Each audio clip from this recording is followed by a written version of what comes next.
सूरत शहर की cyber crime branch ने इंटरनेशनल साइबर फ्रॉड गैंग का पर्दाफाश करते हुए 4 लोगों को गिरफ्तार किया। सूरत के मोटा वराछा से गिरफ्तार युवकों की पूछताछ में पूरा स्कैम चीनी लोगों के साथ मिलकर दुबई से ऑपरेट होने की बात सामने आई। आ गुनाમાં 8 જેટલા આરોપીઓના જે તે વખતે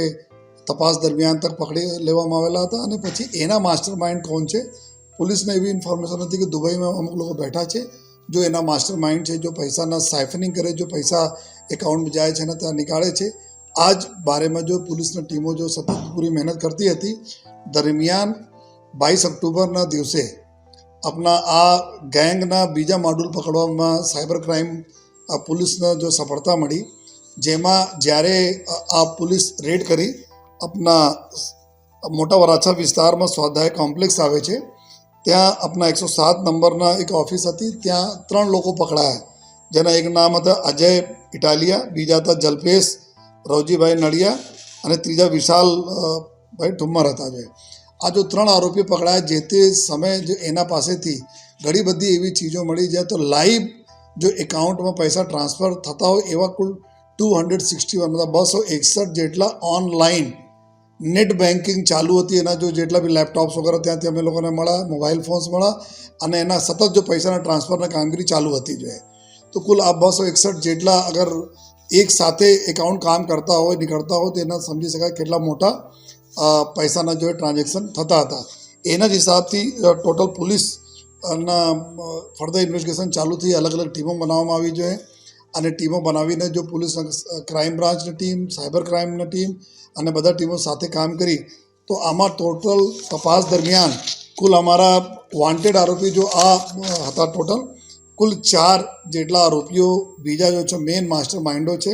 જેમાં એક મિલન સુરેશભાઈ વાઘેલા ઉર્ફે મિલન દરજી તરીકે બી ઓળખાય છે। આ દુબઈને બેસીને બધા હેન્ડલ કરે છે। એના સાથે બીજા બી આરોપીઓ છે, એક કેતન કરીને છે, એક દશરથ અને જગદીશ, આ બધા દુબઈમાં રહે છે આ લોકો જો તો આ 4 આરોપી પછી ફર્ધર તપાસ દરમિયાન 5 બીજા આરોપીઓ બી આપણને મળ્યા। LOC ઇસ્યુ કરાવવામાં આવી આ લોકોને જો અને ગઈકાલે એક દુબઈ ભાગતા એક હિરન નામના આરોપી છે, આ હિરન સના પ્રવીણભાઈ બરવાડિયા, આ જો ત્યાંથી મુંબઈ એરપોર્ટ પરથી આજે પકડાઈ ગયા। એના બી અમારી ટીમ લઈને આવી રહી છે જો LOC બાકી ઉપર જો કામગીરી ચાલુ છે અને પૂરી જો સમગ્ર તપાસ મેં અમે લોકો જોયા,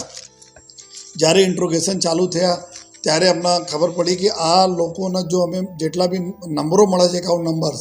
અને આ આરોપીઓના બારેમાં અલગ અલગ આપણે દેશના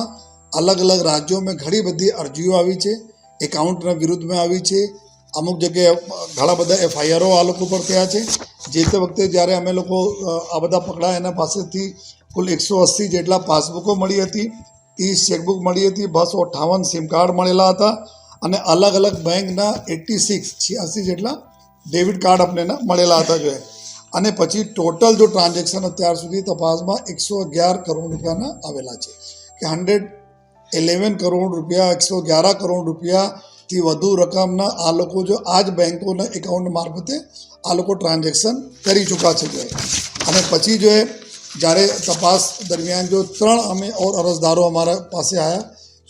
સુરતના, જેના 3 અમે અન્ય ગુનાઓ અમે પણ દાખલ કર્યા, જેમાં 42 લાખ રૂપિયા, 60 લાખ રૂપિયા, 39 લાખ રૂપિયા આ પ્રકારના રકમના ઇન્વેસ્ટમેન્ટ ફ્રોડ આ લોકો કરેલા હતા। આ બી 3 ગુનાઓ ઓર દાખલા આ લોકો ઉપર સુરત શહેર ક્રાઇમ બ્રાન્ચ સાયબર ક્રાઇમ બ્રાન્ચમાં થયેલા છે। અને પછી જ્યારે અમે લોકો વધતા ગયા અને પૂરે દેશના અલગ અલગ જો રાજ્યોના જો સાયબર ક્રાઇમના ટીમોથી અને સિનિયર અધિકારીઓ સાથે અમે લોકો કોન્ટેક્ટ કરતા ગયા તો એવું આપણે જાણવા મળ્યા કે કુલ 866 જેટલી અરજીઓ આ જ લોકો જો ગેંગ છે આ નંબરોવાળા,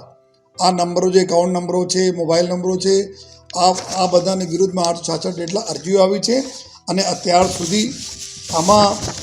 200થી વધારે FIR દર્જ થઈ છે આ લોકોના વિરુદ્ધમાં દેશમાં અને 200 FIR અત્યાર સુધીને જો અમે લોકો બધા રાજ્યોમાંથી અધિકારીઓ સાથે કોન્ટેક્ટ કરી છે એટલા નીકળ્યા છે। એનાથી પણ વધુ હોવાની શક્યતા છે, જેમાં ખાસ કરીને આપણા મહારાષ્ટ્રના 41 જેટલા ત્યાં FIR થઈ છે આ લોકોના વિરુદ્ધમાં, કર્ણાટકમાં 51,